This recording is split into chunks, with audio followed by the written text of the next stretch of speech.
All right.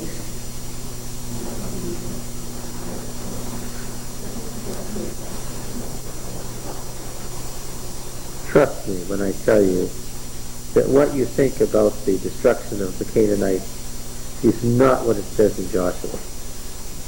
The question of justice and mercy on the part of God is the central issue in the great controversy. And it is at issue and at great length in Joshua 1 to 12. And we're going to see that the book of Joshua really takes up this issue of the entry into Canaan and how it relates to God's mercy and justice at length. Trust me, what you know so far is not what the book has to say about it.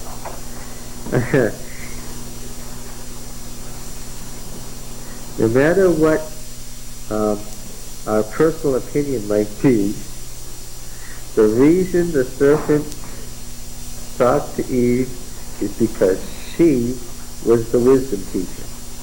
And he knew that he could beguile her by wisdom, whereas he could not beguile Adam, because he was not part of the wisdom tradition. It is also a severe critique of the wisdom movement, because, of course, Eve's involvement with wisdom as a wisdom teacher is what got her into trouble.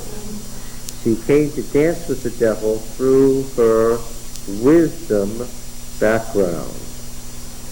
So obviously, the story of the fall was a warning against putting too much trust in wisdom. Yes. And the young man raised his hand and said, but the wisdom teachers weren't around in Moses' time. What's the sad fact?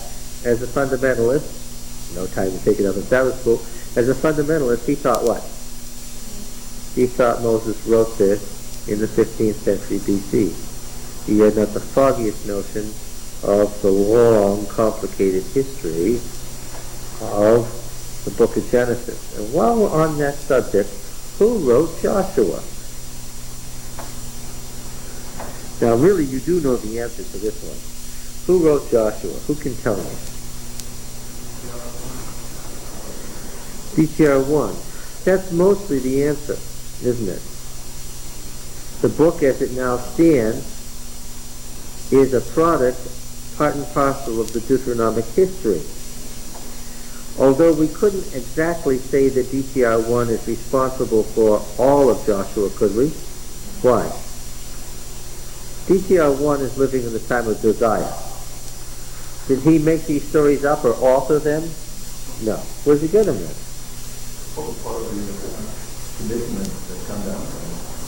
The tradition that's come down to him. Do you know anything about that tradition that has come down to him?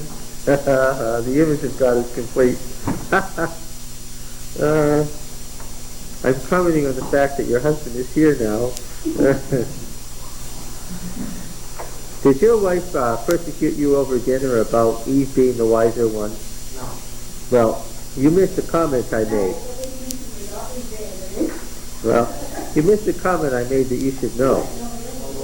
Well, the author was critiquing the wisdom movement partially because Eve got in trouble with the devil because of her wisdom. If she hadn't been trusting to her wisdom, she wouldn't have gotten into that conversation with him. So in a way that means that Adam was wiser because he didn't go around trying to get more wisdom than he knew. Yeah, he was wiser because he didn't allow himself to be involved in conversation, but he was dumber in that he didn't get himself into it by virtue of getting boxed in a wisdom argument. He took it why? Because, short answer is because she gave it to him. Yeah. Which is not a particular laudatory thing in the passage, is it? Now, Roy, you gave a good answer, but you didn't give a very complete one when you said that he had the tradition that came down to him. I know you know more about it than that. What traditions might have come down to him?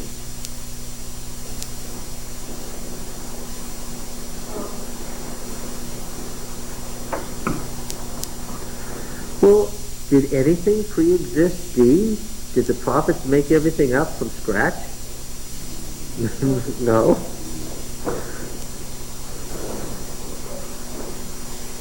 What literature or literary work might have preceded the Deuteronomic historian? Well, let's see. What are our four main sources? What are they? J, E, and P. I've argued vehemently and repeatedly that P is not a successor to D. Okay? So, P is a possibility. Who are J and E, anyway? Where do we first get some stuff written by J, the Yahwist? The Yahwist, huh? Well, yes. Well, where do we first get J? In Genesis, where in Genesis? Genesis 2. Okay, remember, that's where Yahweh, the God, the personal God, starts making man from the mud of the ground. That's the story I read in Sabbath school this morning, Genesis 2. J begins in Genesis 2. Where does E begin?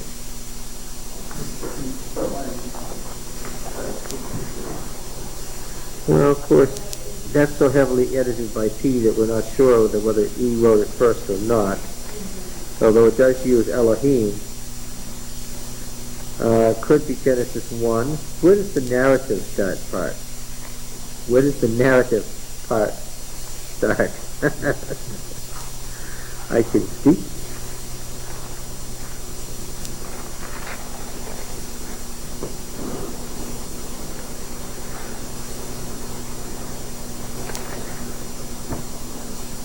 Anybody? Yes, look in your Bible. If we omit Genesis 1 as problematic, and possibly that's not where E begins, because on the day that Yahweh Elohim made, that's the Yahweh story. Chapter 5 is the beginning. That's right. If we omit 1, the E story begins with 5:1. This is the book of the generations of Adam. When God created man, he made him in the likeness of God. Male and female, he created them. This is the third creation story, folks. This God, Elohim. Which, of course, is the plural. We call it the plural of manifestation, because the reason that E treats L as a plural throughout is because he sees L as not confined to one place, but what? Being manifested at any place. It's one of Eve's big things, that unlike the Canaanite El, the El of Israel appears everywhere. And one of his ways of distinguishing himself is that he will use the term El and equate it to Elohim. All the gods and all the qualities of the gods are subsumed under one. His use of Elohim is a monotheistic trick. All the gods are composed of one God. Okay? When God created man, this is the E story of creation. When God created man, he made him in the likeness of God. Well, we already heard this in Genesis 1, but now we're hearing it again. Male and female, he created them, and he blessed them, and he named them man when they were created. Mankind, that is. When Adam had lived 130 years, he became the father of a son in his own likeness, after his image, and named him Seth. The days of Adam after he became the father of Seth were so forth. All right? Now,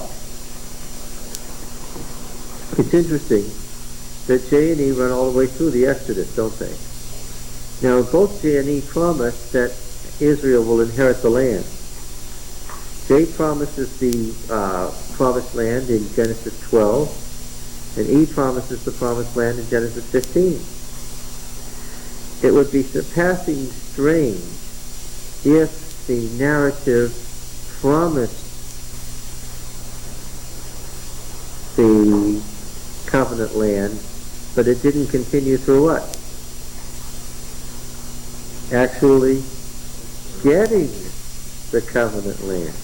Let's go back to chapter 12. Genesis 12.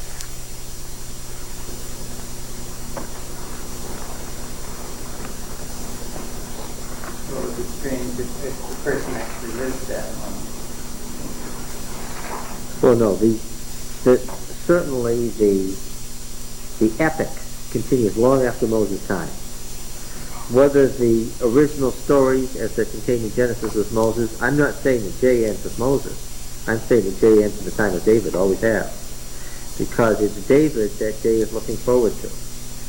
This is Genesis 12. Now the Lord said, this is the Lord, Yahweh, so who are we looking at here? What source? J. Now the Lord said to Abram, go from your country and your kindred and your father's house to the land that I will show you. And I will make of you a great nation. And I will bless you and make your name great, so that you will be a blessing. I will bless those who bless you, and him who curses you I will curse. And in you all the families of the earth shall be blessed. So Abram went as Yahweh had told him, and Lot went with him. Abram was 75 years old when he departed from Haran, and Abram took Sarah his wife, and Lot his brother's son, and all the possessions which they had gathered, and the persons that they had gotten in Haran, and set forth to go to the land of Canaan, the typical description of the covenant land. When he had come to the land of Canaan, Abram passed through the land to the place at Shechem, to the oak at Moreh. Now you should be thinking Joshua 8, what happens at Shechem? The great covenant ceremony upon entrance into the land. Joshua 8 and also Joshua 24. Then Yahweh appeared to Abraham and said, to your descendants I will give this land. So he built there an altar to Yahweh who had appeared to him.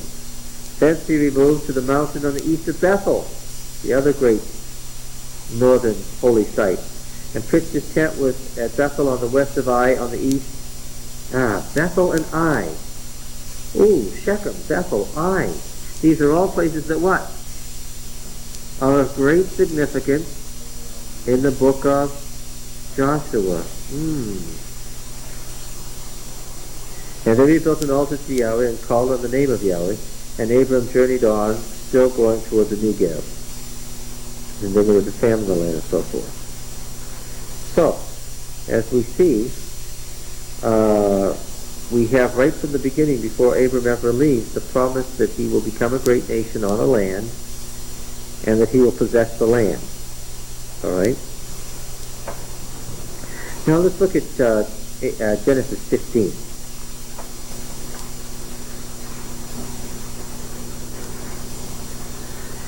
After these things, the word of Yahweh came to Abram in a vision. Fear not, Abram, I am your shield, your reward shall be very great. But Abram said, O Yahweh Elohim, what wilt thou give me?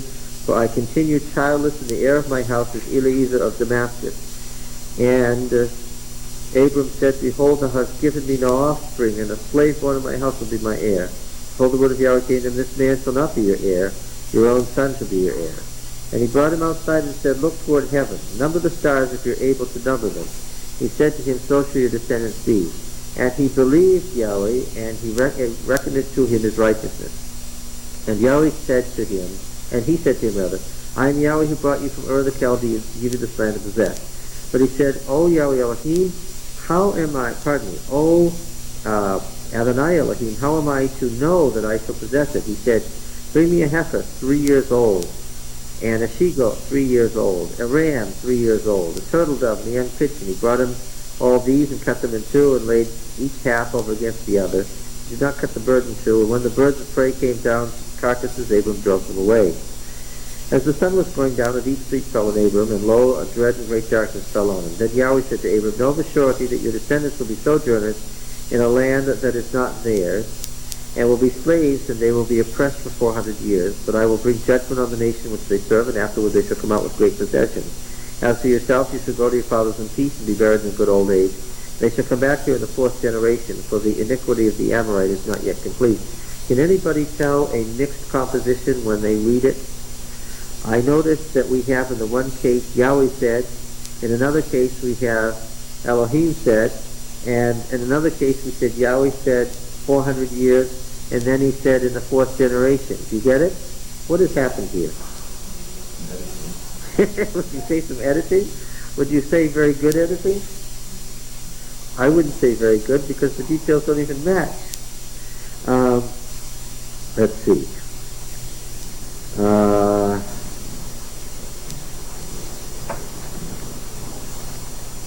Verse 17. When the sun had gone down, there's a real obvious sign of editing. Did you see verse 12? I'm reading Genesis 15, which is a mixed composition of E and J. And what I want to show you is E's promise of the land. And I'm showing you that a further J story has gotten mixed in here, and I'm hoping that you've had enough experience with this that it's not confusing to you at all. In verse 12, what do we see? Deep sleep fell on Abram, and you get the picture of what time of the day is it? Yes. And what's happening in verse 17? The sun is taking its high old time about going down, isn't it? Because what's happening? Yeah. Here's what would make sense. Suppose we read the paragraph that begins in verse 7 again, skip the intervening part, and pick up the same detail as we go along. Would you close that? Verse 7 says, and he said to him, I am Yahweh who brought you from Ur of the Chaldeans to give you this land to possess. All right. But he said, O Lord God, how am I to know that I shall possess it? He said, bring me all these things. And he cut them in half.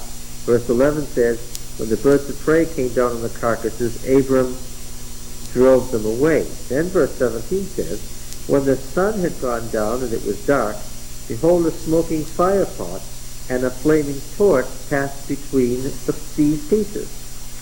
On that day Yahweh made a covenant with Abraham, saying, to your descendants I will give this land, from the river of Egypt to the great river, the river Euphrates, the land of the Kenites, the Kenizzites, Cadmonites, Hittites, Perizzites, Rephaim, Amorites, Canaanites, Girgasites, and Jebusites, and we discover that it's the boundaries of the covenant land under David. Chapter 17.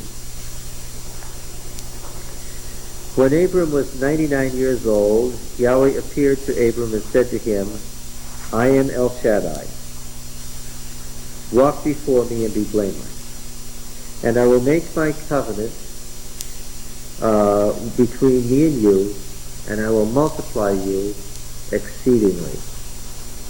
Then Abram fell on his face and said, behold, my covenant is with you, and you shall be the father of a multitude of nations. No longer shall your name be Abram, but your name shall be Abraham, for I have made you the father of a multitude of nations.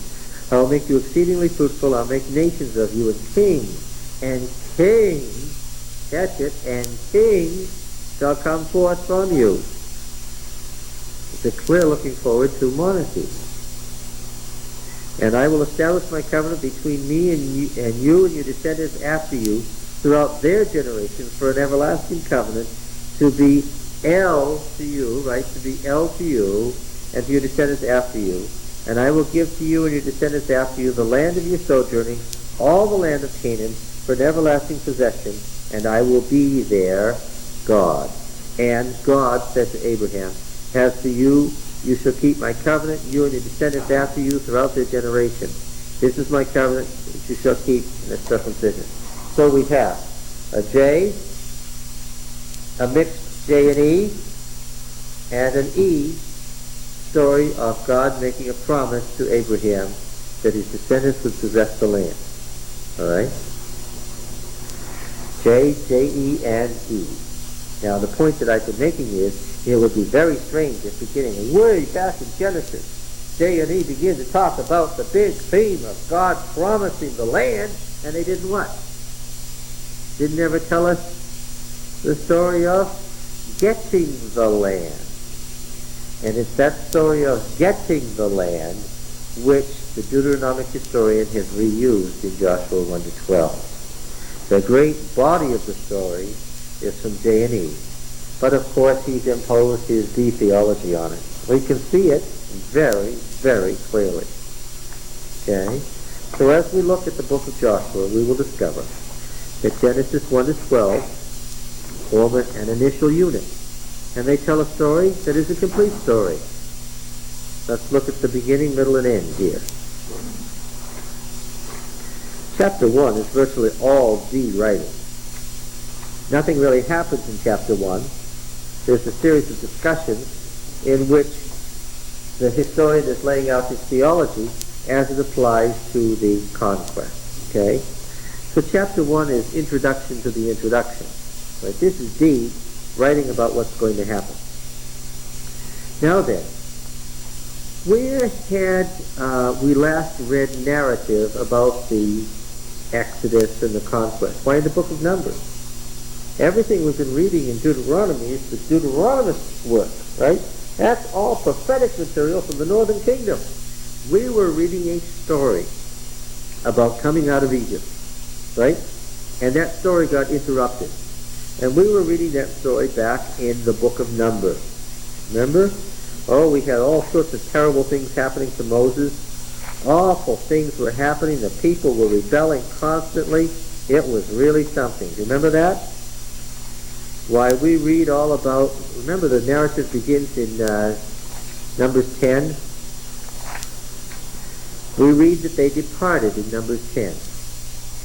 They started out. And they started to complain in Numbers 11. They asked for meat. They had this craving. They were ready to kill Moses. Moses appointed the 70 elders. The quail came. Lots of people died. In chapter 13, Miriam spoke against Moses. Miriam and Aaron conspired against Moses. In chapter 13, the 12 spies were chosen. They were sent out. They saw the land. They brought back an evil report. In chapter 14, and let me remind you, in case you've forgotten, that the story of the spies was two stories, remember? There was a J story and an E story running parallel, and very clearly there were two stories. We had no trouble unraveling them and placing them side by side. J and E, side by side, telling the story of the Exodus. Okay? All right? Then there was mass hysteria. They were ready to kill Moses in chapter 14. He interceded for help. All sorts of things happened next. In chapter 15, we've got some laws inserted. Chapter 16 is the story of the rebellion of Dathan and Abiram, to which has been added by P, the story of Korah. And now we've got this mixed story of Korah, Dathan, and Abiram, but there's a story about the Exodus from Egypt. In chapter 17, the budding of Aaron's rod. We've got some more laws then. In chapter 20, we have the water coming out of the rock the second time. Moses' sin and exclusion. Israel is not allowed to go through Egypt, and they march from Kadesh Barnea through Moab. They are defeated by the king of Arad at Hormah. The fiery serpents come, and the brass serpent is made in chapter 21. They defeat Sihon, the king of the Amorites, also in chapter 21. We're still working on it. They defeat Og, the king of Bashan, in chapter 21. We're still working on it.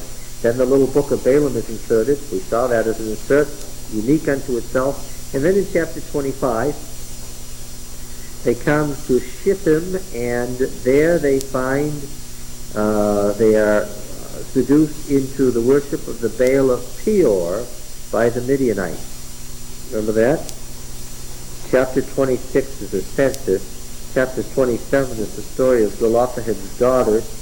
Chapter 28 is the 7th annual feast. 29 continues that theme. 30 is about vows. 31 is about the killing of the Midianites that had to do with the Baal of Peor. 32, the tribes east of the Jordan are settled, Reuben, Gad, and Manasseh. The half-tribe, the 2.5 tribes. Chapter 33 is the famous 40 stations of the Exodus chapter, Numbers 33, that you've come to be familiar with because I remind you about it weekly. Boundaries are set out for the land in chapter 34. Levitical cities are set up in chapter 35. And 36 formalizes the law about Zelophehad's daughters. Well, now let me see. Where did they end up then? What place were they at? Where's the last place we get a narrative from J and E about Israel coming out of Egypt? Where are they? Where are they? I know they're east of the Jordan. Where are they? Where on the plains of Moab? What chapter?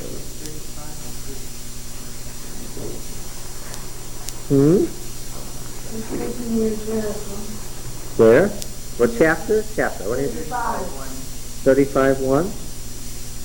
Yahweh said to Moses, in the plains of Moab by the Jordan at Jericho. Yes, that's a place. Not very specific, but that's a place. Is there a name for the place? Can you discover the name of the place?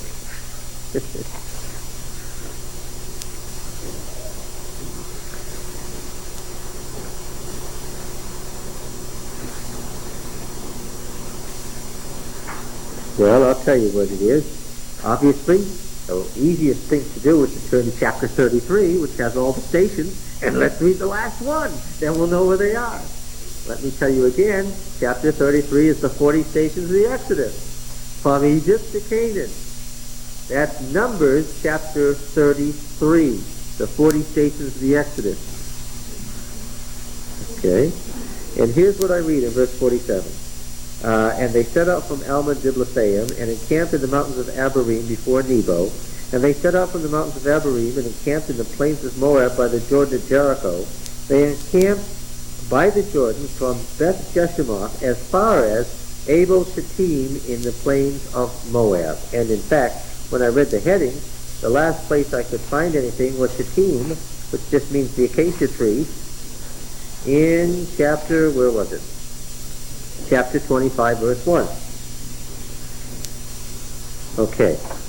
So now the last time that I heard anything said about where Israel was by J&E, they were encamped among the acacia trees in the plains of Moab, opposite the city of Jericho. Now let me read, see what I find here.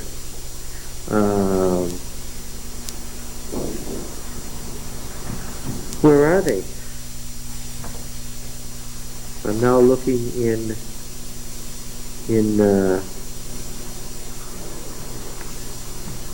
Joshua to find out where they are. Where do you think they're going to be? Take a real strong guess. Where do you think they're going to be? At what place? At Shittim. Joshua chapter 2, verse 1. Yes. And Joshua, the son of Nun, sent 2 men secretly from Shittim as spies, saying, go view the land, especially Jericho, which they're opposite. Roy, the point I'm making is this. Isn't it surprising that exactly where J&E stopped in Numbers is exactly where Joshua 2 begins? What am I telling you? It's the continuation of the same story by the same author, J and E, over which DTR1 has laid his special theology and framework. Let me say it again. Let me state the conclusion at the beginning. Joshua chapters 1 to 12 are the continuation of the stories in Numbers written by exactly the same people, J and E, but this time in a framework provided by the historian rather than by P. In Numbers, who put Numbers together?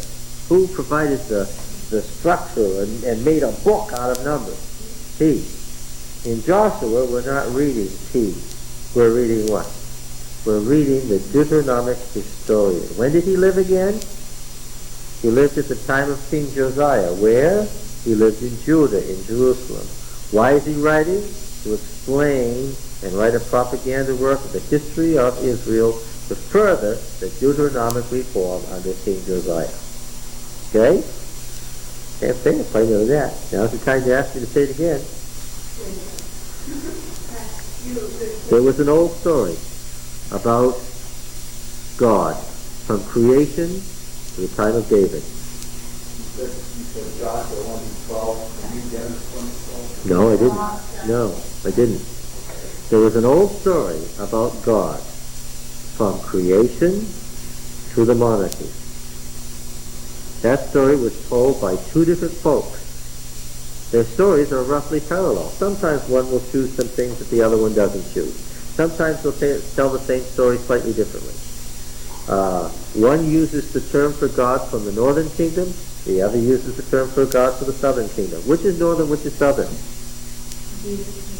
No, D isn't one of the two people we're discussing here. J and E. Which is northern, which is southern? D is northern and J is southern, right. Okay, we got to put it on the board. This is too good to be true. You all know it. That's true. Why? Because, of course, up here in the north, they were much closer to the great Canaanite cities where El was the chief god of the pantheon, right? Now we'll draw the border roughly along here. And, what do you got? What's this? You all recognize this, don't you? Alright. And we've got the central mountain range. And down here, of course, we have the southern kingdom, and this is where we would have J. Now, what developed out of East? From the prophetic movement, what literature developed? D, right? D, meaning Deuteronomy, not this historical literature. Now, where did D go? After 722, we went down here. And by the time of Josiah, we have not only D, what else do we have?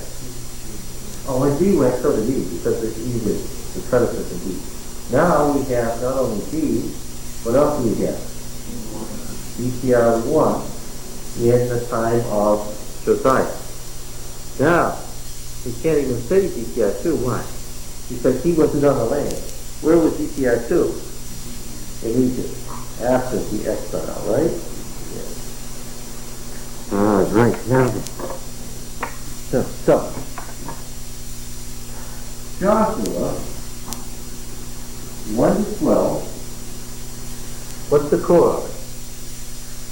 The core is the old J and E story.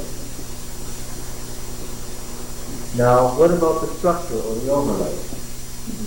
The structure or overlay is provided by who again?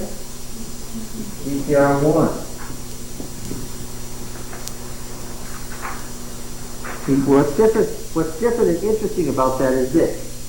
That J and E are also found in Genesis, Exodus, and Leviticus, but who was making use of J and E in those books? P. Right? Okay. Thank you. So why do I, of course, I'm saying that GTR1 had already inherited J and E from P because P took priority. P was first. All right, now then. I said Joshua 1 to 12, though technically since all of Joshua 1 is the creation of D, probably I should say Joshua 2 to 12, but 1 to 12 is the unit that we now have. So we've got to stick with it as it is. In chapter 13,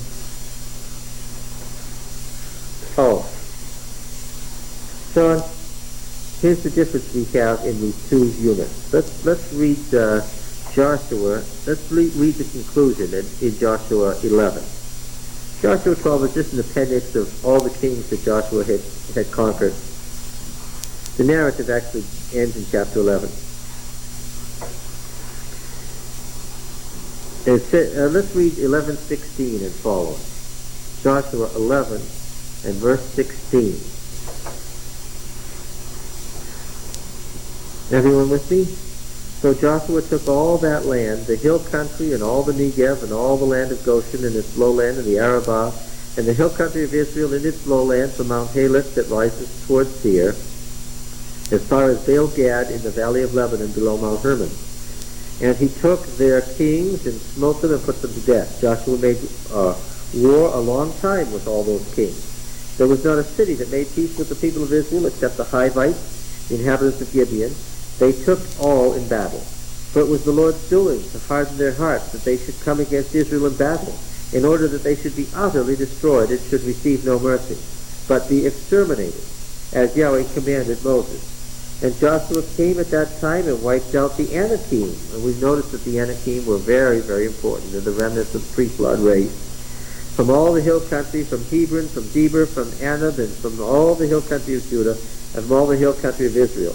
Joshua utterly destroyed them with their cities. There was none of the Anakim left in the land of the people of Israel, only in Gaza, in Gath, and in Ashdod did some remain. So Joshua took the whole land according to all that Yahweh had spoken to Moses. And Joshua gave it for an inheritance to Israel according to their tribal allotment. And the land had rest from war. What picture do you get from that? That they finished? How many were left? How many Canaanites were left? Stepped over in that. Yeah. They didn't really have rest on one of the problems. Okay. As it's described in Joshua 1 to 12, what's the conquest like? It's universal. It is complete. It's the end of the story. This is the end of the J.E. story. And the story ends how? What word? And they all live happily ever after. Yes. Now, in chapter 13, where we have different sources, we read this. Now this is the very next chapter. Now Joshua was old and advanced in years. And Yahweh said to him, you are old and advanced in years, and there remains yet very much land to be possessed. What? What did we just hear? They had it all. There wasn't one thing they hadn't conquered. They lived happily forever after. And now we have Joshua was old and advanced in years, and you can tell just from the fact that Joshua was old and advanced in years that what? He is or is not going to be able to conquer the land. There's very much land to be possessed. And this is a beginning. Read these words as what? Once upon a time. Yes. Okay. Now, that should tell you that this is a different section from a different source. I mean, by now you've got used to the idea that there may be these minor discrepancies in the Bible. Now, I said minor discrepancy with my tongue in cheek. Why?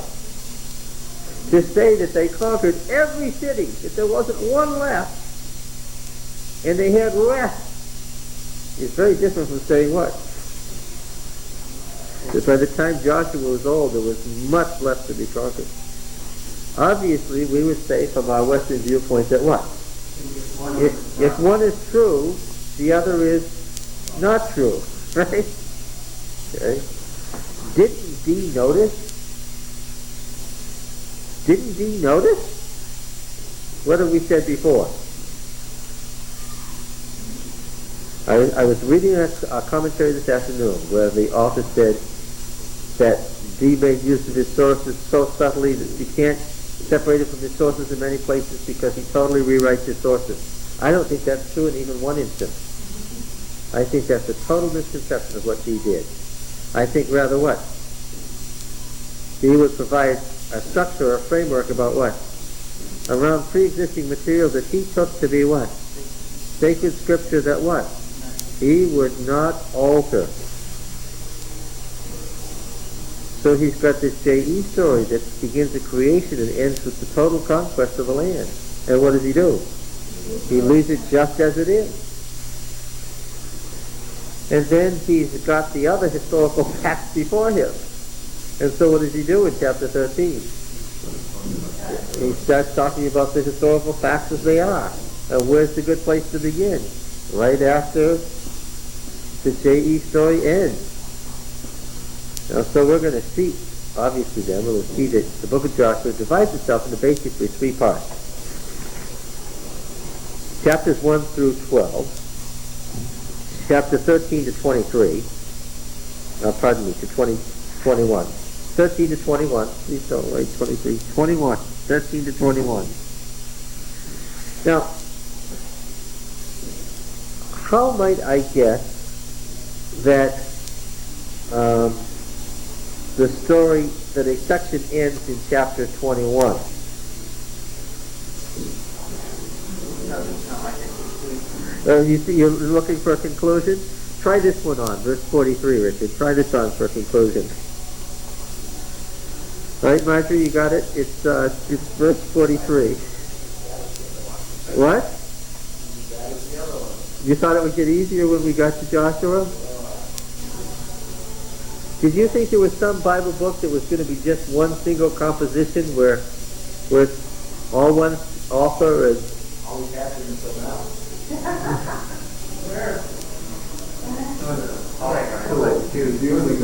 Jude? Jude? Yes. And almost all of Jude is incorporated into 2 Peter, so that 2 Peter is divided into two parts. His sword and himself. And 2 Peter isn't very long. So Jude contributes to part of the complexity. Not even the book of Ruth is a unit. Oh, don't say it. Getting back, verse 43, chapter 21 and verse 43. I'm going to see if this sounds like a conclusion to anybody. Thus, whenever you read the word thus, what do you know? Yes, it all, yeah. Thus Yahweh gave to Israel all the land which he swore to give to their fathers. And having taken possession of it, they settled there. And Yahweh gave them rest on every side. Wait a minute. What does this sound like? What did we just read in the end of 11? Yeah. And Yahweh gave them rest on every side, just as he had sworn to their fathers. Not one of all their enemies had withstood them. For Yahweh had given all their enemies into their hands. Not one of all the good promises which Yahweh had made to the house of Israel had failed. All came to pass. What does that sound like? What words might this sound like? They all lived happily ever after. Now if you'll turn the pages over to Judges 1, turn over to Judges 1, which is only a few pages away. Let's read verse 21. Let's read verse 1. After the death of Joshua, the people of Israel inquired of Yahweh, who shall go up first for us against the Canaanites to fight against them? What? What's going on here? What are they doing? Who's going to go fight the Canaanites first? Verse 21, but the people of Benjamin did not drive out the Jebusites who dwelt in Jerusalem. So the Jebusites have dwelt with the people of Benjamin in Jerusalem to this day. Verse 27, Manasseh did not drive out the inhabitants of Bethshan and its villages, or Taanach and its villages, or the inhabitants of Dor and its villages, or the inhabitants of Ibleam and its villages, or the inhabitants of Megiddo and its villages. But the Canaanites persisted dwelling in the land. When Israel grew strong, they put the Canaanites to forced labor, but they did not drive them out. And Ephraim did not drive out the Canaanites that dwelt in Gezer. Zebulun did not drive out the inhabitants of Kitron, and so forth. Asher did not drive out the inhabitants of Akko and all the other great cities. And you'll notice in each case it's great cities. Naphtali did not drive out the inhabitants of Beth Shemesh and so forth. The Amorites pressed the Danites back into the hill country, for they did not allow them to come down into the plain. And the Amorites persisted and so forth. All right. So begins the story of the Judges. Now, what do we have then going on here? Well, we have sources.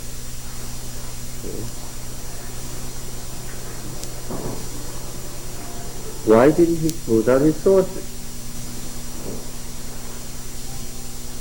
Why didn't he smooth out his sources? Because what? Again, this is a deduction on our part, but it is so obvious that there has to have been a reason. What reason could he have had for never touching the sources? He believes them obviously to be sacred and he can't touch them. He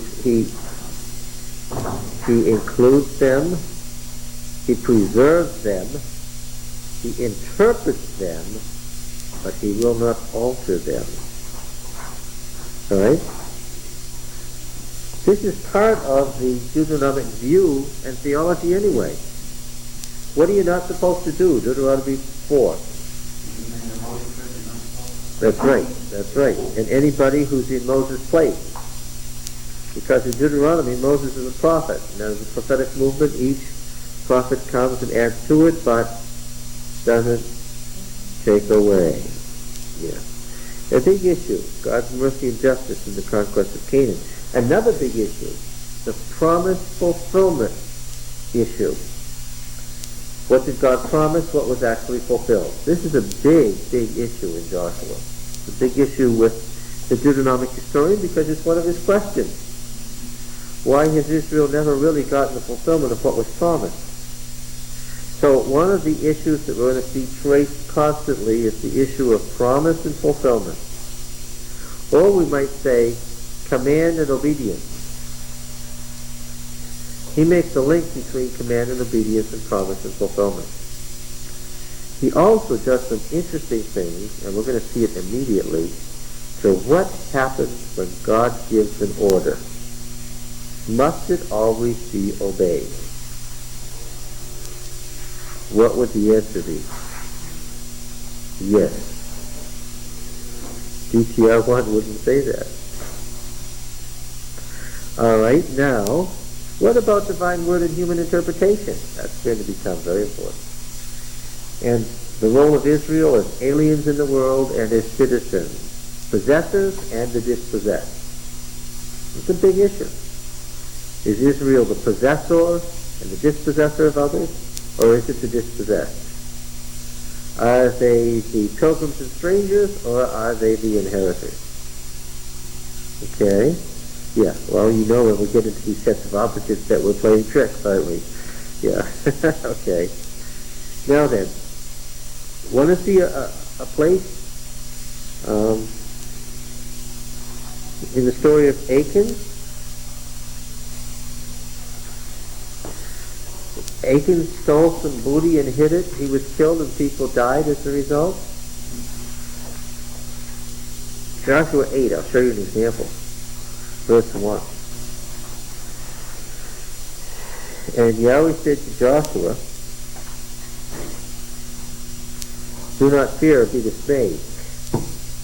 Which is one of the themes. Take all the fighting men with you and arise all the fighting men and go up to Ai, the ruin. See, I have given it into your hand, the king of Ai and his people, his city and his land. You shall do to Ai and its king as you did to Jericho and its king. Only its spoil and its cattle you shall take as booty for yourselves. What is that saying? What is that saying there?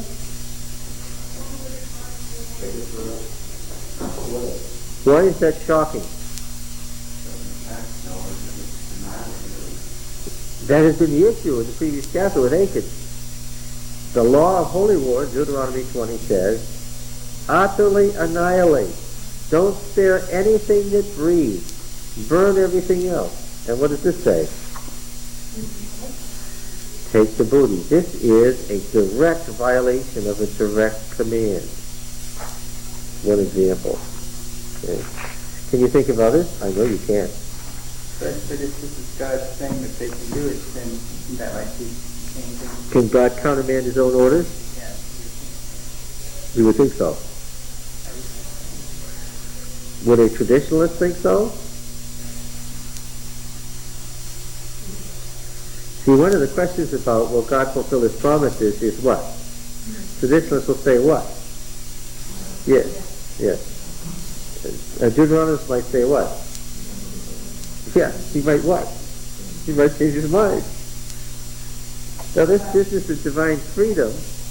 Now this is really, for traditionalists, just an impossibility. Okay.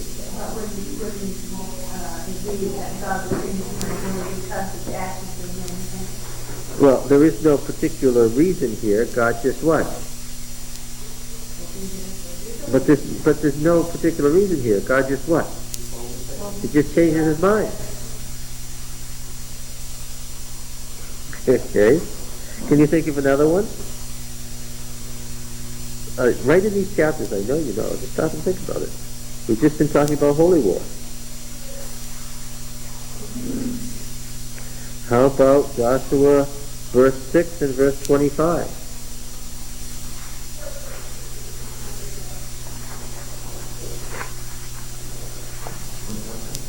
6 and verse 25. But Rahab the harlot and her father's household and all who belonged to her, Joshua saved alive. There's not a divine command appended to this one. Joshua saved alive. She dwelt in Israel to this day. What's shocking about that?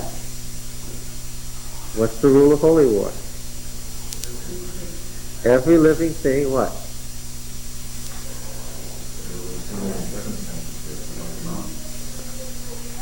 Look, there's an absolute law. It says, param, everything that is devoted to the Lord is to be burned with fire as a whole burnt offering for the Lord. Okay? And so they devote to fire everything in the city of Jericho, except that Joshua what? Saves her and her family. It may make sense to you, but can you imagine the effect this had at the time?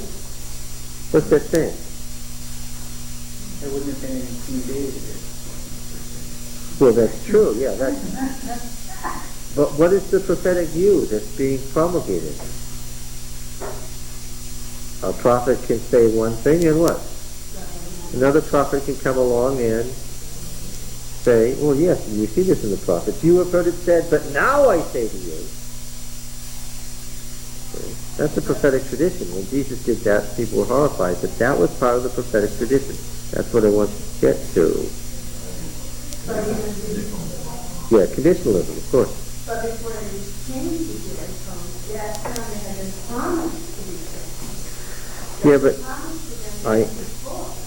I understand, but the point is that Joshua on his own, as a prophet, and they regard him as a prophet because remember, the Deuteronomists regard Moses as a prophet.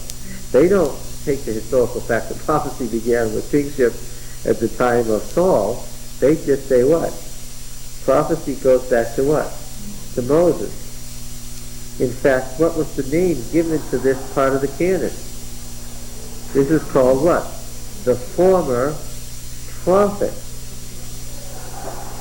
Right? Yeah. All right.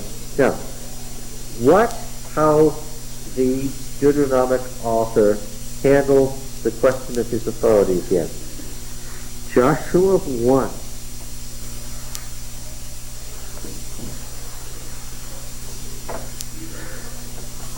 After the death of Moses, the servant of Yahweh. Now, have you yet figured out that the servant of the Lord is a prophetic phrase? It's a cliche. It's a prophetic cliche. The servant of the Lord. What is somebody who is given the title the servant of the Lord? A prophet. Remember, this is the prophetic movement speaking about itself. As soon as you say that Moses was the servant of the Lord, you mean what? Moses was a prophet. When the Adventist preacher who doesn't know anything about theology stands up and says, the servant of the Lord says, meaning Mrs. White, what's he doing? He's following the old prophetic movement's designation for a prophet. Okay? What were some others? The messenger of the Lord, another favorite of the prophetic movement. He loves the messenger of the Lord. He loves the servant of the Lord. Oh, there's one in it looks like an angel, but it's a prophet in Judges, what is it, chapter 2?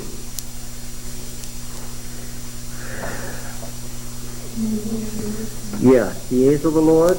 Bad translation, right? Chapter 2, verse 1. Now the angel of the Lord went up from Gilgal to Bochim, and he said, I brought you up from Egypt and brought you into the land which I swore to give your fathers. I said, I will never break my covenant with you, and you shall make no covenant with the inhabitants of the land. You shall break down their altars. but you've not obeyed my command. What is this you've done? So now I say to you, here we go, I will not drive them out before you. Judges 2. This time I heard myself say it. I know I said Judges 2 this time.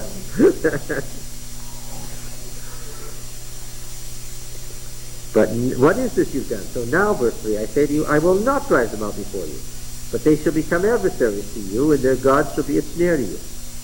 When the angel of the Lord had spoken all these words to the people lifted up their voices and wept, and they called the name of the place Weeping, and they sacrificed to Yahweh. Not the angel of the Lord.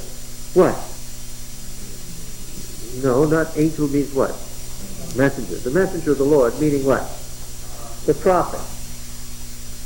The messenger of the Lord. A local prophet at the time, their Mrs. White. Okay? Hey, this is fun.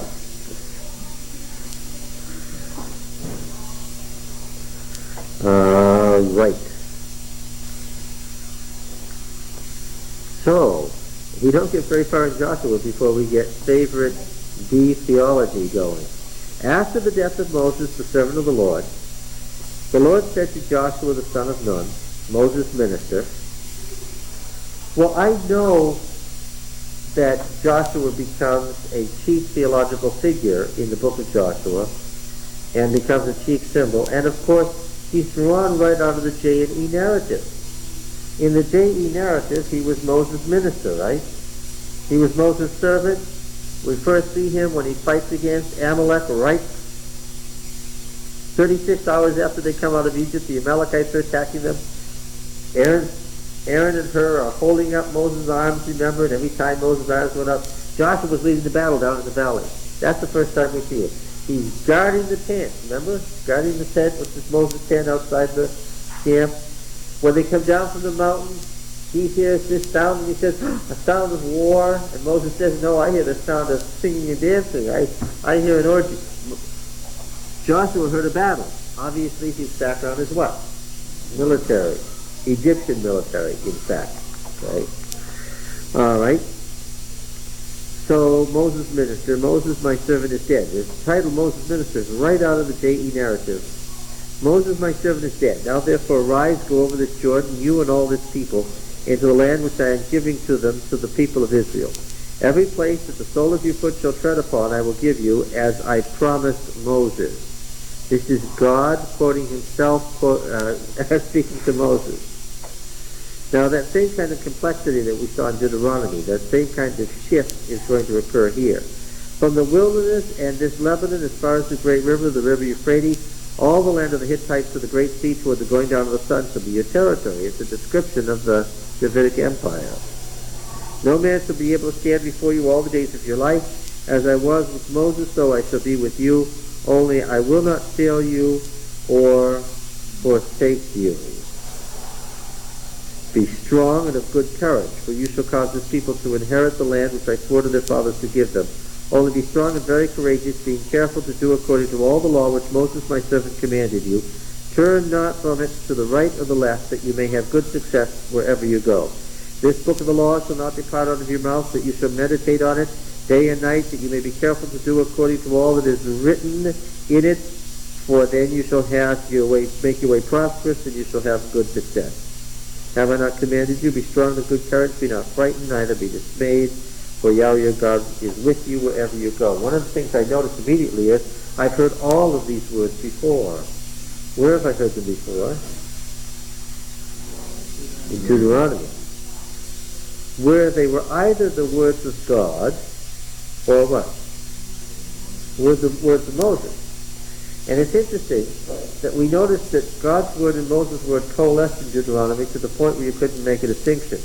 Moses would say, I command you to cross this river, I give you this land, I appoint these cities. Where Moses is virtually what? He's virtually God. He's no longer speaking as if he's a separate individual. He talks as if he's God. Now, we have God speaking for himself to Joshua. And we notice that in a number of these passages where God says, I said this or that, the Deuteronomy only says that Moses said it. And now we're to understand that when Moses said these words, word for word, and said, I'm the one saying them, we're to understand that what? That he was transmitting these words verbatim, that they were actually God's words. And the coalescence of Moses' words and God's words in Deuteronomy is now explained in Joshua as God's words that Moses transmitted faithfully.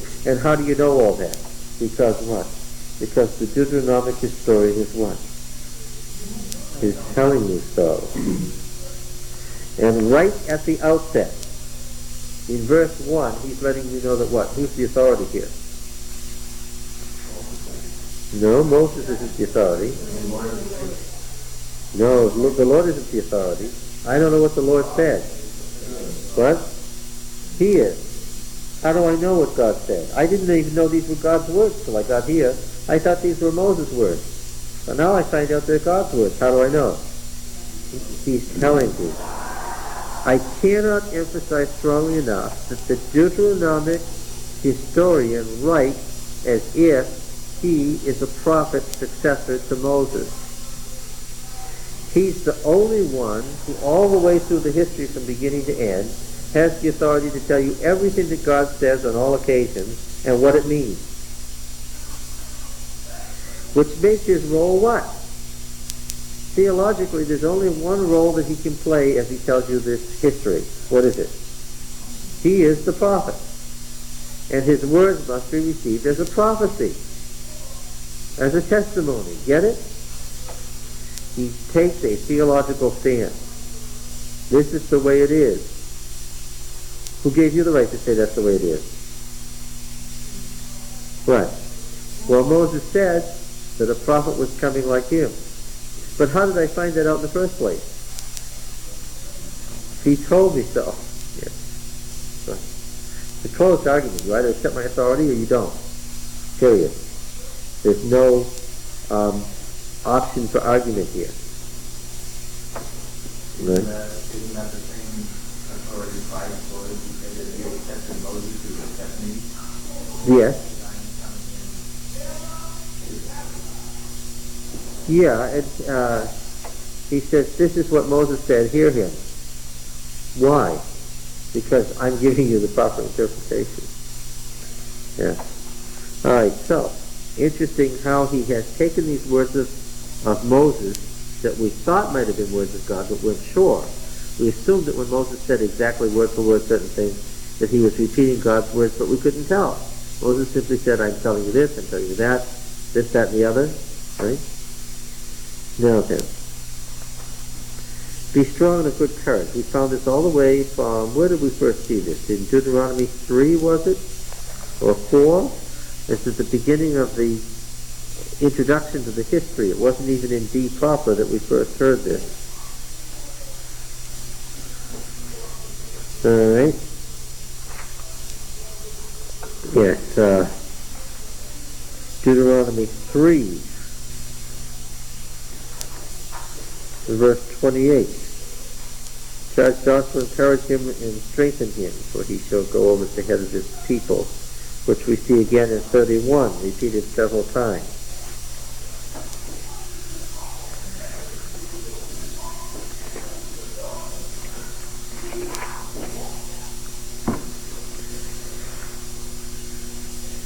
Verse 7, 31:7. No, 31. Yes. Verse 6. Be strong and of good courage. Yes, this is Moses speaking. Be strong and of good courage. Do not be in fear or dread of them. For it is Yahweh your God who goes before you. He will not fail you or forsake you. Moses summoned Joshua and said to him in the sight of all Israel, be strong and of good courage. For you shall go with this people into the land which he has sworn to your fathers to give it. You shall put them in possession of it. It is the Lord who goes before you. He will be with you. He will not fail you or forsake you. Do not fear or be dismayed. And verse 14, behold, the days approach when I must die. You must die, rather. This is God says Moses. Call Joshua and present yourselves in the tent of meeting that I may commission him. And Moses and Joshua went and presented themselves in the tent of meeting, and Yahweh appeared in the tent of meeting in the cloud, stood by the door of the tent, and said, verse 23, be strong and of good courage, for you shall bring the children of Israel into the land which I swore to give them. I will be with you. Okay, verse 6, be strong and of good courage. You shall cause this people to inherit the land which I swore to their fathers to give them. Only be strong and very courageous, being careful to do according to all the law which Moses my servant commanded you. We're going to, in part of the discussion, part of the very pointed discussion in Joshua 1 to 12 is what does it mean to do all the law that Moses commanded? What does that mean? In Josiah's time, what does it mean to the people to whom he's writing? That you may have success wherever you go. This book of the law, it's already a completed fact. The book of the law is already the traditional norm from which they are to reason. This book of the law shall not depart out of your mouth, but you shall meditate on it day and night. His standard phrase for the core of Deuteronomy all the way from here till Josiah discovers it at the end of the history. Hilkiah says, I found the book of the law. It's a big deal. The book of the law of Moses, is going to be a major issue right from here on. We already saw that it was traditional in Deuteronomy. Moses wrote the book of the law. He gave it to the priests, right? It was recite this book of the law every 7 years. It was already a fait accompli. It was already a done thing. All right, it was already the norm. Have I not commanded you? Be strong of good courage. Be not frightened nor dismayed, for Yahweh God is with you wherever you go. This emphasis on fear, being courageous in the face of fear, is something that has to do with the situation in Josiah's time. Okay? Because they're trapped between Babylon and Egypt, and he's really writing about his own day from the perspective of Joshua's time. Keep that in mind. He's not just out to tell the story of how they marched around Jericho 7 times and the wall fell down. That is never his point. His introduction of the historical narrative is for theological purposes. Okay? And the issue is, what is he after? What is he trying to say that he has chosen these stories for? What's the point? It's not just to tell history. This is theological history. It's highly interpretive. And there's a lot of facts that he's totally disinterested in that we would love to know. Okay? On that subject, how about reading chapters 3 and 4 in John Bright's History of Israel? Chapter 3 and chapter 4? Yeah. We can actually use the book now. We'll use Aharoni in the second half of Joshua. Chapter 3 and chapter 4 in Bright's History of Israel. All right. Then Joshua commanded the officers of the people, pass through the camp and command the people, prepare your provisions. But within 3 days you are to pass over this Jordan to go in to take possession of the land which Yahweh God gives you to possess. The standard D phrase. And to the Reubenites, the Gadites, and the half-tribe of Manasseh, Joshua said, right out of Numbers 32, remember the word which Moses, the servant of the Lord, commanded you, saying, Yahweh your God is providing you a place of rest and will give you this land. Your wives, your little ones, and your cattle shall remain in the land which Moses gave you beyond the Jordan. But all the men of valor among you shall pass over armed before their brethren, and shall help them until Yahweh gives rest to your brethren as well as to you, and they shall also take possession of the land which Yahweh your God is giving them. Then you shall return to the land of your possession and shall possess it, the land which Moses, the servant of the Lord, gave you beyond the Jordan toward the sunrise. They answered Joshua, all that you have commanded us we will do, and wherever you send us we will go. Just as we obeyed Moses in all things, so we will obey you. Why? Because Joshua is what?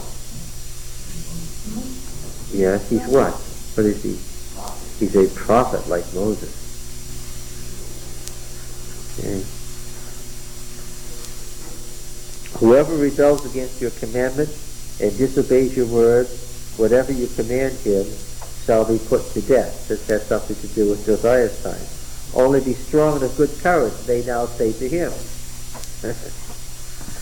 Now the people are saying it to Joshua.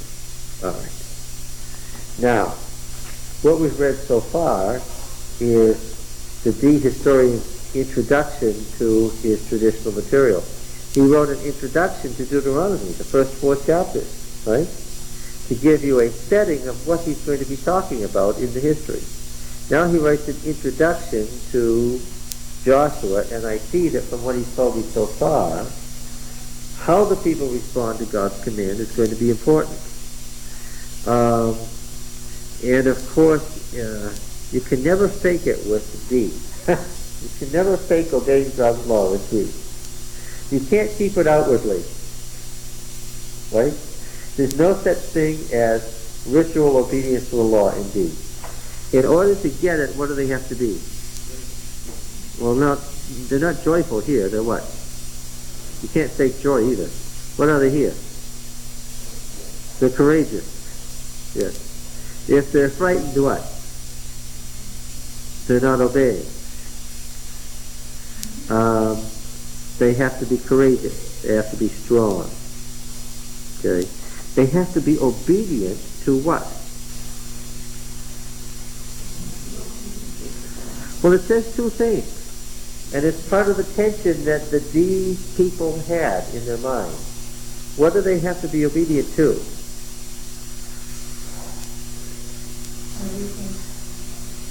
Well, two different sources of authority here. To the law, that's the written word, isn't it? That's the written law that they have in front of them, which has been passed down traditionally. It's the book of the law. It's very clearly what is written. And what else is it? It's the prophet. Yes, the prophet who comes and interprets the law. Well, now, the Deuteronomists have two sources of authority. They have the written word, and they have the charismatic prophet who's current. This could present some problems, couldn't it? What if a false prophet came and said something that was really not in accord with the law? Well, I know what passages are about that. Can you think of places where the Deuteronomists discuss that? How about Deuteronomy 13 and Deuteronomy 18? Oh, come on, some of you remember these passages, right? If it's a true prophet and passes the text of Deuteronomy 13 and Deuteronomy 18, that prophet, surprisingly, has the right to do what?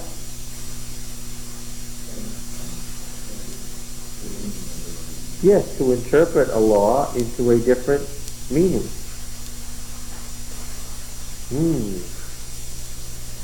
So we have a static and a dynamic authority.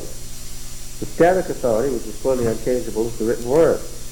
The dynamic authority is what? The charismatic prophet through whom God is speaking directly. This should be familiar territory to Adventists, right? The constant complaint of Protestants is, oh, you've got an extra biblical source of authority. Well, everybody does. Right? Everybody does. Depends on whether the Baptist minister or the Disciples of Christ minister notices or not that he has an extra biblical source of authority. Right? I noticed it in my Sabbath school class this morning. What was the extra biblical source of authority to which people were appealing? The writings of Mrs. White, right. Now a Catholic knows that he has an extra biblical source of authority. He's not going to argue about that. Catholic knows what it is. What is it? The church. Specifically what? The magisterium or teaching authority of the church through the papacy. He knows. Yeah, we have an extra biblical source of authority. Of course we do. Everybody does. Of course, this has been the argument of Catholicism for 500 years against Protestantism. You Protestants have an extra biblical source of authority. You just deny it. We have one. We know what it is. We just say it openly, right? Is there a Baptist tradition? Is there such a thing as a Baptist tradition? Is it as strong as Roman Catholic tradition? Oh, I think it's probably stronger. I think you can talk a Catholic out of Catholicism easier than you can talk a Baptist out of being a Baptist. All right? Yes. And so what we have here is we have really two sources of authority. Be aware. See, so when we say the Bible and the Bible only, now the Bible doesn't say that, of course, but when we say the Bible and the Bible only, What do you think?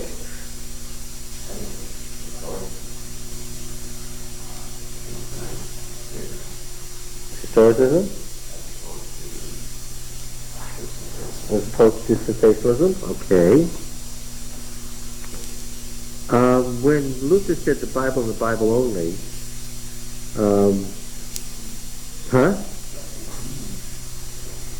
of course what he really meant was the Bible and the Bible only as what?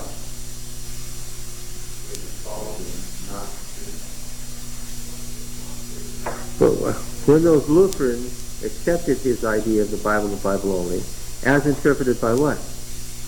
By Luther. There aren't those 36 volumes of Luther's commentary by accident, right? What was really being said? He says, "Oh, I have the Spirit leading me." So what was he saying? He's saying, look, you got the Borgia popes over there who are obviously decadent, and then you should listen to the Bible and the Bible only. Let me tell you what it is. Let me tell you what it says. What was really happening there? What? Yeah. Okay. So, if you mean that all your beliefs are derived solely from the Bible, that wouldn't work for any evidence that I know of. Why? Almost every evidence that I know of believes something about the Bible that what? Is not stated anywhere in the Bible but came from our own mind. And your own experience, and 20 other religious writers, and so forth. So we have to limit that idea as a only partially correct one. Comes up as an issue here. All right. I thought you were going to get the other fact. This is the Bible, and Bible only, but the Bible allows for prophecy. Oh yes, but the Bible allows for an extra biblical authority. That's the point that I'm making, is that when we hear this from Protestants, the Bible and the Bible only, first of all, it isn't true. There isn't any Protestant who has the Bible and the Bible only. Whether it's a Baptist or Disciples of Christ or whatever, there isn't any such person. And secondly, the Bible itself doesn't say that. It allows for extra biblical authority beyond the written word. Otherwise, you'd be worshiping the Bible. Besides which, we've already seen there's sufficient gray areas in the Bible that what? Sometimes we get gray areas. What do we need? Yes, something to, yes, exactly.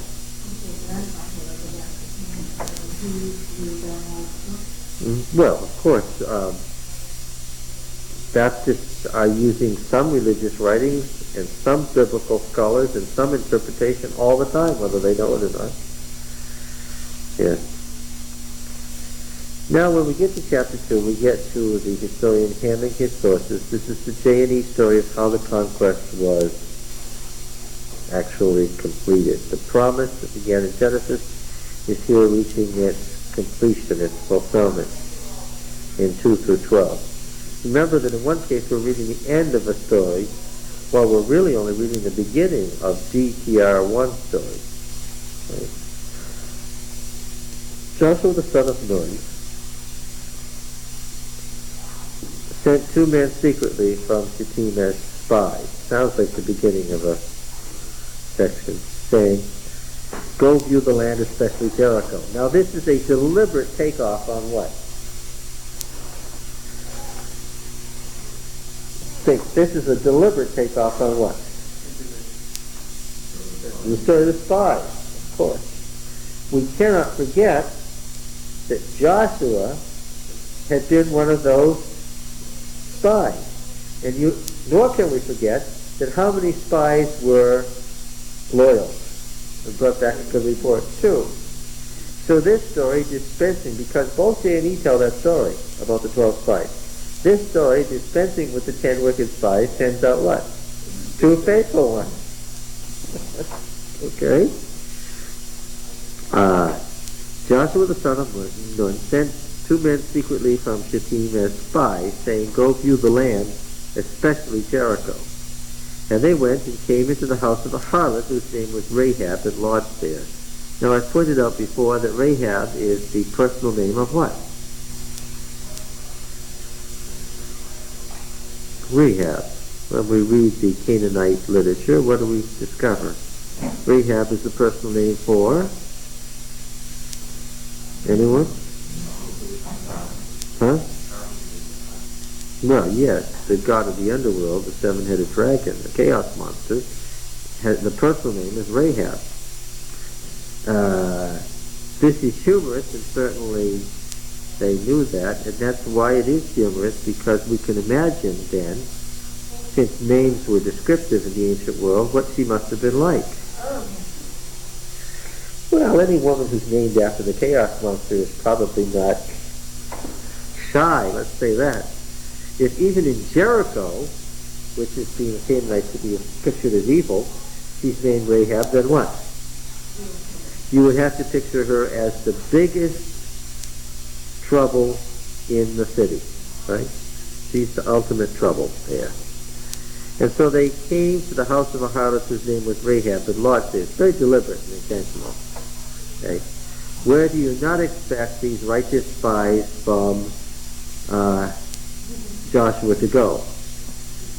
You don't expect, especially, and add the word and Lod's there, you don't expect them to go to the local prostitute's house that Lod's there. It was told the king of Jericho, we're talking about the age of city-states, behold, certain men of Israel have come here tonight to search out the land. The king of Jericho sent to Rahab, saying, bring forth the men who have come to you, who entered your house, for they have come to search out the land. But the woman had taken the two men and hidden them, and she said, true, men came to me, but I don't know where they came from. And when the gate was to be closed at dark, the men went out. Where the men went, I do not know. Pursue them quickly, for you will overtake them. But she had brought them up to the roof and hid them in the stalks of flax, which she had laid in order on the roof. So the men pursued after them on the way to the Jordan as far as the ford, and as soon as the pursuers had gone out, the gate was shut. Okay. Before they lay down, she came to them on the roof and said to the men, I know that Yahweh has given you the land, and that the fear of you has fallen upon us, and that all the inhabitants of the land melt away before you. We have heard how Yahweh dried up the Red Sea before you when you came out of Egypt, and what you did to the two kings of the Amorites who were beyond Jordan, Sihon and Og, whom you destroyed utterly. As soon as we heard it, our hearts melted, and there was no courage left in any man because of you. For Yahweh your God is He who is God in heaven and on earth beneath. Now then, swear to me by Yahweh that as I dealt kindly with you, you also will deal kindly with my father's house, and give me a sure sign, and save alive my father and my mother, my brothers and my sisters, and all who belong to them, and deliver our lives from death. And the men said to her, our life for yours. If you do not tell this business of ours, then we will deal kindly and faithfully of you when Yahweh gives us the land. Now the issue has come up immediately, and of course DTR 1 has chosen this story and placed it where it is quite deliberately, because moving things around in order is commonplace for him. He doesn't mind moving his sources around. We're talking about the spies in Jericho very quickly. Why? Right here we're already in trouble. Why? Yes. What was the statement right from day one? That what? Utterly annihilate everything that breathes. That was the deal. And we don't get any further than the first story before the issue is, what do you do with Canaanites who cooperate? Because there's going to be a big issue here, and everybody brings it up to this day. What about all those exterminated Canaanites and their children? Right? God said go in and annihilate them. And one of the issues that we're going to discover, and that it's brought up again and again, is what? Anyone who cooperated, what? Was saved. So that the law as written, which sounded so absolute, isn't an absolute law at all. It becomes modified to a relative law. What does it really mean? It really means kill anybody who resists and spare anybody who, yeah. Well, now that's a whole different That isn't what it says in Deuteronomy. I didn't hear anything in Deuteronomy about how they respond to you and whatever seems best at the moment, right? Because, of course, DTR 1 had to deal with people who said, what? The law was fixed, inflexible, unchangeable, who were traditionalists, and thought that observance of the tradition itself would do what? Save them. That's what traditionalists do. They believe that observance of the tradition itself will save you. He had to deal with that Catholic attitude. Because, of course, remember that even in Jerusalem there was this feeling, and you can see it, how it could develop from P's teaching, that if we bring 7 rams, 2 lambs, a turtle dove and he-goat, right, and 14 pieces of silver, that what? That's what was required. Right? So now it's a deal. It becomes a fixed deal. And Deuteronomy doesn't treat it as a fixed deal. Because after all, Deuteronomy 9 and 10 says that if it were a fixed deal, what would have happened? That at Sinai, what? Israel would have been annihilated. And that as far as getting the land, on the basis of deserving it, what? Yeah. Deuteronomy 9 says, as far as on the basis of your righteousness, no assurity that you don't deserve the land. Okay. So, there was that. What's he striving against there? Legalism in its usual and predictable form. Okay, God has said that I've got to do this. If I do this, will you do X? Right? Let's make a bargain with God and see if he'll seek to reveal. And what's the answer from the D point of view? Well, depending on what? On what you do, that's right. Because, of course, well, I did what I said I would do, now can I go back to my old ways? What's the answer? No. So, here we have these guys making a deal with the worst of the worst. He starts out with Rahab very deliberately. She's a theological symbol here. Do you understand why she's first? I wouldn't care if 10 other important things happen. This is the story that's going to get told first. Why? Yeah, it's emphatically so that the worst of the worst could make it if what? If they chose to, yeah. Therefore, everybody else, in theory, if they had chosen otherwise, what? Could have been saved, could have been treated differently. There was these commands stated so absolutely weren't meant in the way that they sound as they come across. She let them down by a rope through the window, for her house was built into the city wall. It's casemate wall, that's typical, so that she dwelt in the wall. And it's often been pointed out, what was the rope? Which they would have recognized immediately. The rope was the prostitute symbol that she was in and waiting for a customer. Right? Yeah. Through the window, all sorts of imagery here. What do we have? We have Sister's mother looking out the window. The prostitute in the temple, when she was ready, did what? She came to the lattice and looked out the window. The warning to the young man in Proverbs is what? Keep on going when she's there, what? Looking out her window. Yeah, so we have all this imagery that is intentional and deliberate imagery of prostitution and the prostitution trade so that you won't miss the point of who she was. Now what was going on? She said, go into the hills, let the pursuers meet you, and hide yourself there 3 days until the pursuers have returned, and afterwards you may go your way. The men said to her, we will be guiltless with respect to this oath of yours which you've made us swear. Behold, when we come into the land, you shall bind this scarlet cord in the window through which you let us down, and you shall gather into your house your father and mother, your brothers, and all your father's household. If anyone goes out the doors of your house into the street, his blood shall be on his head, and we shall be guiltless. But if a hand is laid on anyone who is with you in this house, his blood shall be on our head. But if you tell this business of ours, then we shall be guiltless with respect to your oath, which you have made us swear. She said, according to your word, so be it. And she sent them away, and they departed, and she bound the scarlet cord in the window. It's a typical Hebrew narrative. It's full of irony and double meaning. The cord is now bound permanently in the window, which means to the people in Jericho that she's open for business 24 hours a day, when what? She's found it there because what?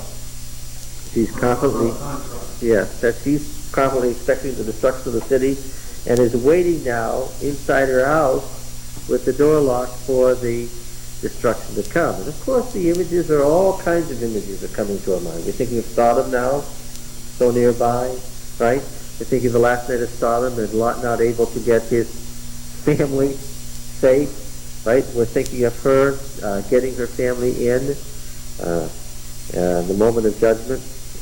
They departed and went into the hills and remained there 3 days until the pursuers returned. The pursuers had made search all along the way and found nothing. The two men came down again from the hills and passed over and came to Joshua and told him all that had befallen them. They said, truly Yahweh has given all the land into our hands, and moreover all the inhabitants of the land are faint-hearted because of us. Early in the morning Joshua arose and set out from Shittim with all the people of Israel, and they came to the Jordan and lodged there before they passed over. At the end of 3 days the officers went through the camp and commanded the people, when you see the ark of the covenant of Yahweh your God being carried by the Levitical priests, notice the phraseology is Deuteronomic, not Aaronite, then you shall set out from your place and follow it, that you may know the way you shall go, for you have not passed this way before. Yet there shall be a space between you and it, a distance of about 2,000 cubits. Do not come near it. Joshua said to the people, sanctify yourselves, for tomorrow Yahweh will do wonders among you. Joshua said to the priests, take up the ark of the covenant, pass before the people.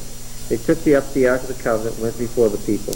Yahweh said to Joshua, this day I will begin to exalt you in the sight of all Israel. Do you notice how God has direct conversation with the prophet? He may have come in visions and dreams to the patriarchs, but what? He carries on these intimate conversations with the prophet. Part of the role of prophecy. This day I'll begin to exalt you in the sight of all Israel, that they may know that as I was with Moses, so I will be with you. You shall command the priests to bear the ark of the covenant. When you come to the brink of the waters of the Jordan, stand still in the Jordan. Joshua said to the people of Israel, come hither and hear the words of Yahweh your God. Joshua said, hereby you shall know that the living God is among you, and that he will without fail drive out from before you the Canaanites, Hittites, Hivites, Perizzites, Girgashites, Amorites, and Jebusites, a list we've seen before. Behold, the ark of the covenant of Yahweh, of the Lord of all the earth, is to pass over before you into the Jordan. Now therefore take 12 men from the tribes of Israel, from each tribe a man, when the soles of the feet of the priests who bear the ark of Yahweh, the Lord of all the earth, shall rest in the waters of the Jordan. The waters of the Jordan shall be stopped from flowing, and the waters coming down from above shall stand in a heap. What time of the year is it?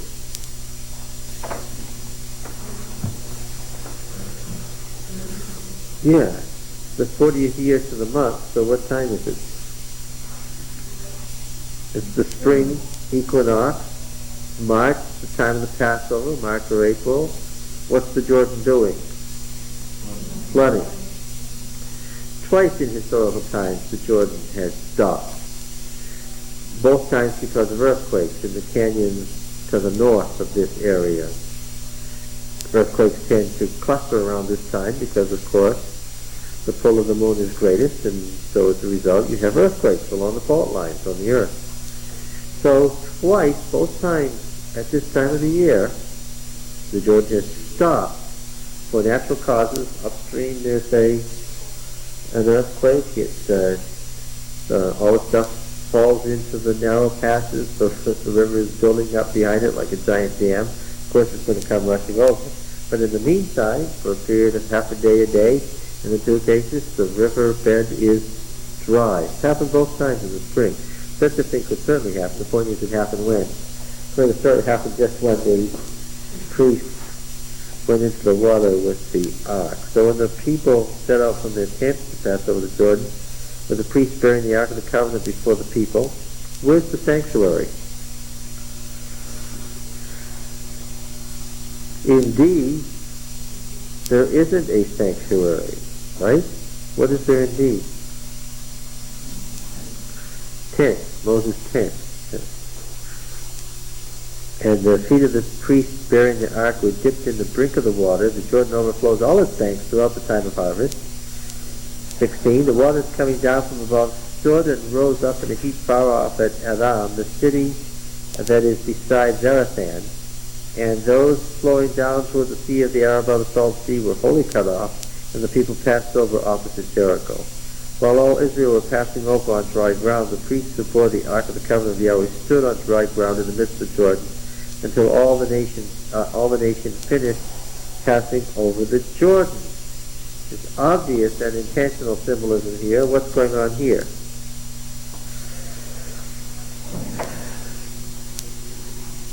What do we think of right away? The Red Sea. Yes, because in the parallel couplet in the Canaanite literature, Prince C is parallel to the title Lord River. Okay? Sea and river are the same thing. That's why Leviathan is a twisting serpent. Stand up and what do you see? You see, as you look down, you see the river like this. What is it? It's a serpent twisting and moving along. Yes, that's right. And what is this overflowing its banks? Its wings. That's when it spreads its wings. So the serpent, the winged serpent, spreads its wings at the time that the river overflows. Okay. Yeah. And that's the symbolism that was there in the Genesis story too. Okay. That's the chronology. Were there 12 spies and 2 spies, or is this different periods of The only 2 spies here, because he's deliberately dispensed. It is a way of saying that they have made progress. That they don't need 12 spies, that they can find the 2 faithful ones just by choosing any 2, and that's it.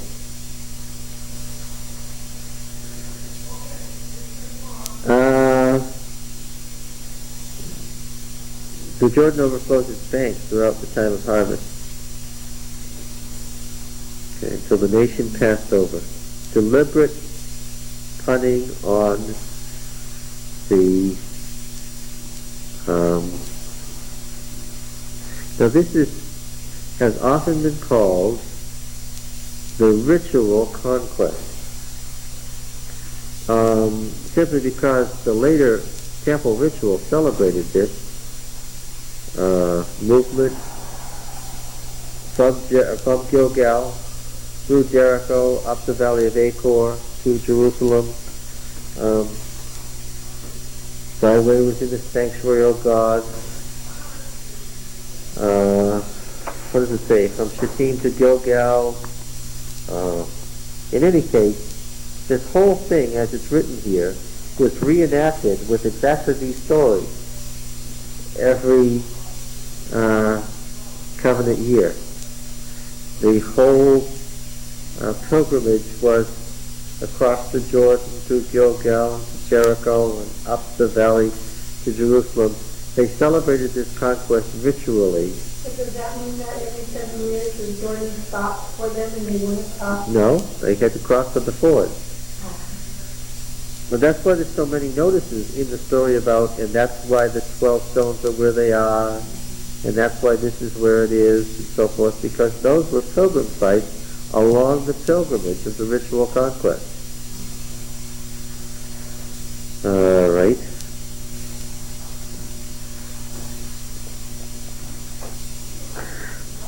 When all the nation had finished passing over the Jordan, Yahweh said to Joshua, take 12 men from the people from each tribe of man. Command, take 12 stones from here out of the midst of Jordan, from the very place where the priest's feet stood. Carry them over with you. lay them down in the place where you lodge tonight. Then Joshua called the 12 men from the people of Israel, whom he had appointed, a man from each tribe, and said to them, pass on before the ark of Yahweh your God into the midst of the Jordan. Take up the stone on his shoulder, according to the number of the tribes of the people of Israel, that this may be a sign among you. When your children ask in time to come, there's a sure sign that it was being used as a ritual for reenactment.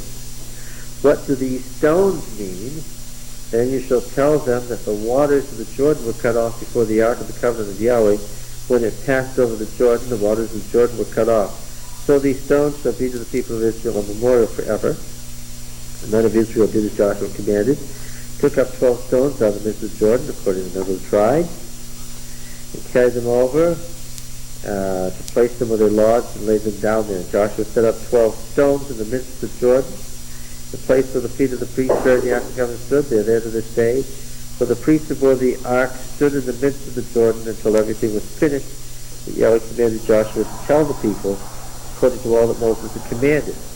People passed over in haste, and when all the people had finished passing over, the ark of Yahweh and the priests passed over before the people. The sons of Reuben, Gad, half-tribe of Manasseh, passed over before the people of Israel as Moses had bidden them. About 40,000 ready, armed for war, passed over before Yahweh for battle in the plains of Jericho. On that day Yahweh exalted Joshua in the sight of Israel. They stood in awe of him as they had stood in awe of Moses all the days of his life. Yahweh said to Joshua, command the priests to bear the ark of the testimony to come out of Jordan. Joshua therefore commanded the priests, come up out of the Jordan. And when the priests bearing the ark came up, the soles of the priests' feet were lifted up on dry ground. The waters of Jordan returned to their place. It overflowed all its banks as before. The people came up out of the Jordan on the 10th day of the first month, and they encamped in Gilgal. Okay? What are they going to do then, right at this time? What's about to be done?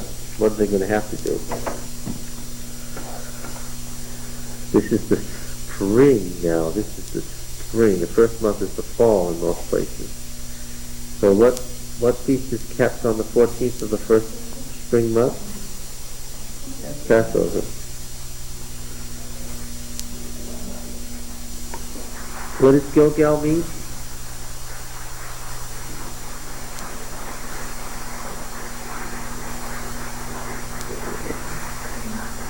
It means a circle,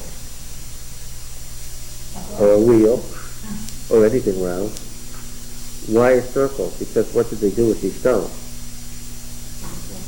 Yeah, they set them up in a circle. In a sacred circle with stones standing up in a circle around. You know, you've seen that.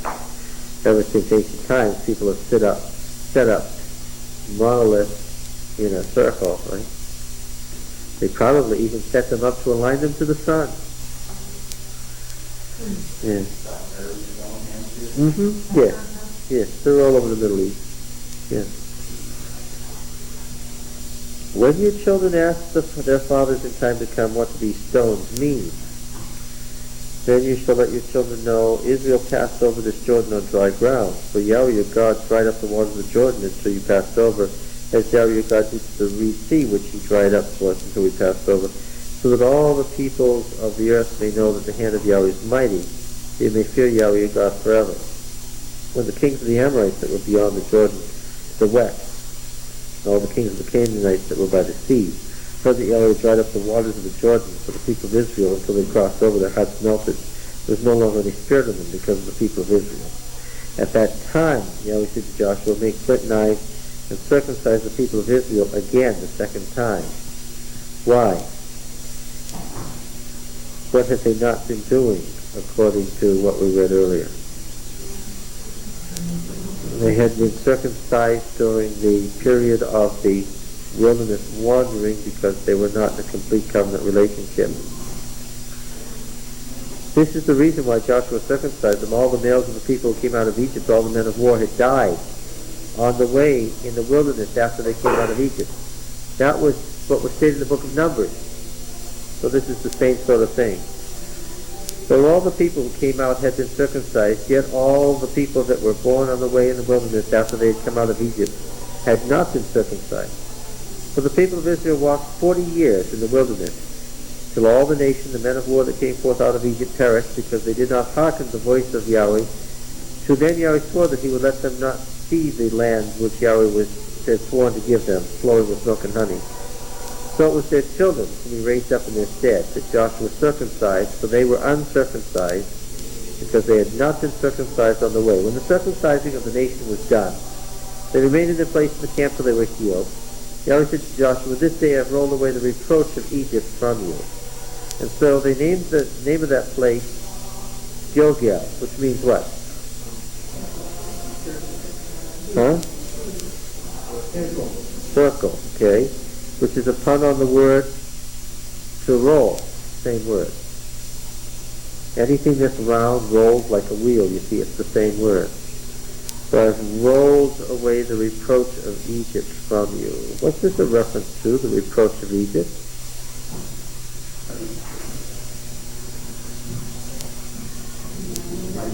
Yes, it's slavery. Yes, it's not, it's being slave in a foreign land. It's not being at home. It's not having your own homeland. It's not being where you're supposed to be. It's being a pilgrim and a stranger and a sojourner rather than being... And the idea is that today, what? You're in your own land today. The reproach of being slaves in Egypt is gone.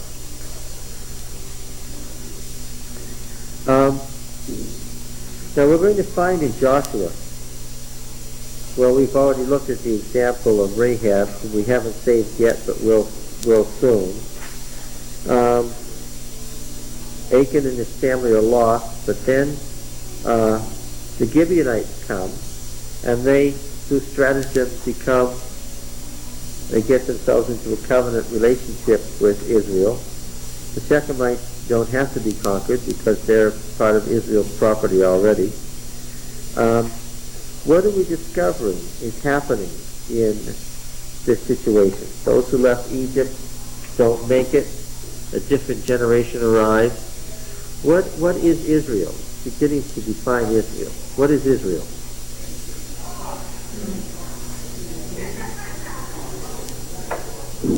Israel is the community of what? Yeah, those who obey the covenant. The community of those who obey the covenant. Is it necessarily those to whom God has made covenant promises? No, they may not see them fulfilled. Is it necessarily those who were the descendants of Abraham? No, otherwise you wouldn't have Rahab and the Gibeonites, right? So who is Israel? Those who determined to keep covenant. He's making a point to the people in Josiah's time. And of course, the second historian would have made it even more strongly. True Jews, they have the faith of Abraham. That have the faith of Abraham, not the blood of Abraham necessarily. Yeah.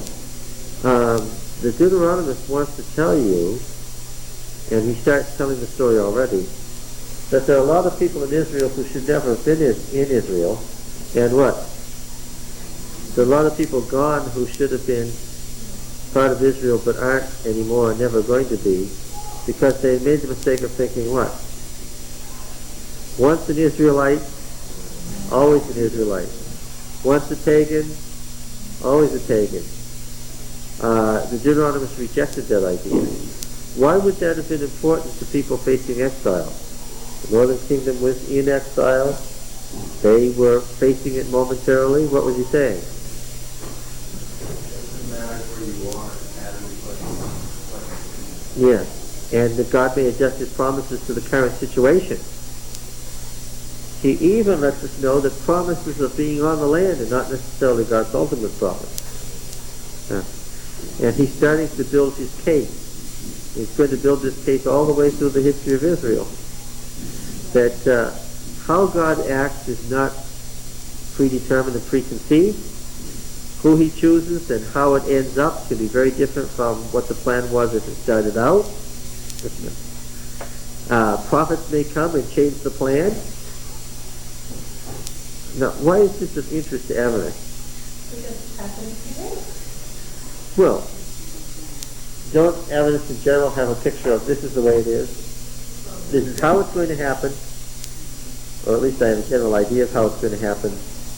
This is the true church, and these are the true people, and this is the way it's going to happen. And what does DTR 1 say about that? Well, in principle, but what? In principle, it may work out that way, but in point of actual historical fact, what? It may work out differently. That would be scary.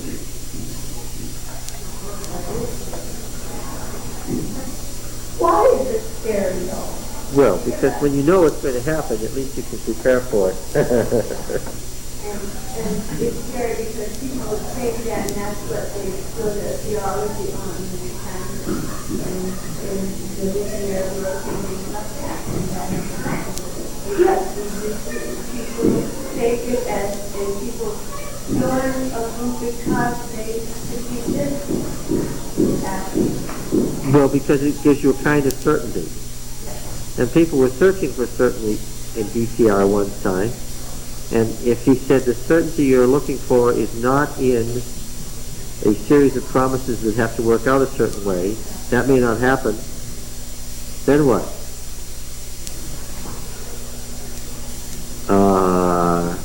Would it be correct to say that theologically the world could end differently from the way it's described in Great Controversy? It could? It could. And then what?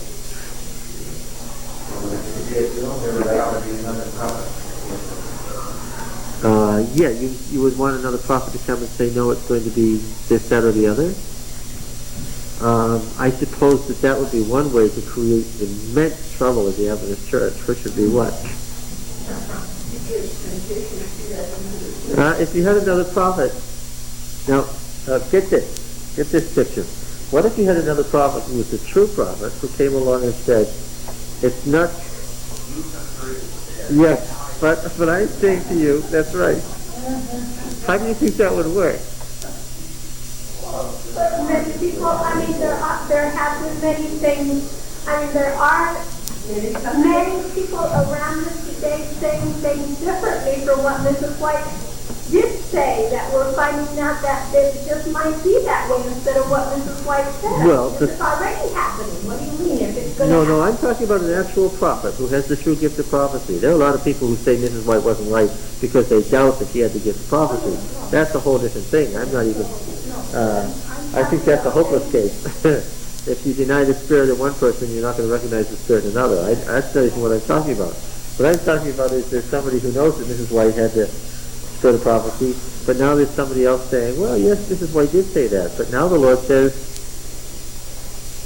But Mrs. White, she didn't point to a lot of specifics. She pointed to conditions that were... Well, she did describe conditions, but she also described a lot of specifics in those chapters in Great Controversy, in Testimony chapter volume 7, yes?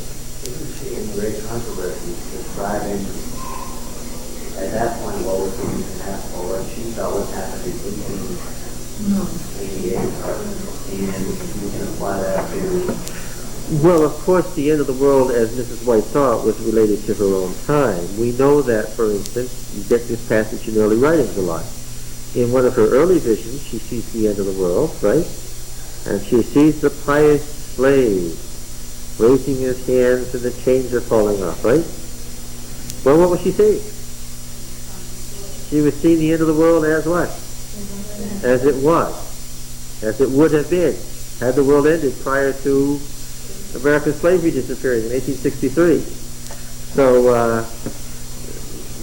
after 1863, there weren't any American pious slaves to raise their hands and have their chains fall off.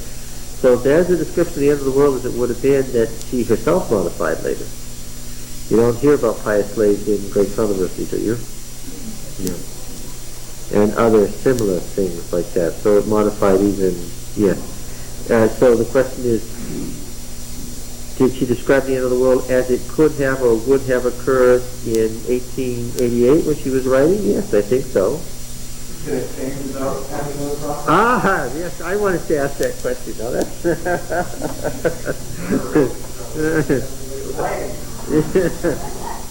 could it change without having those prophets?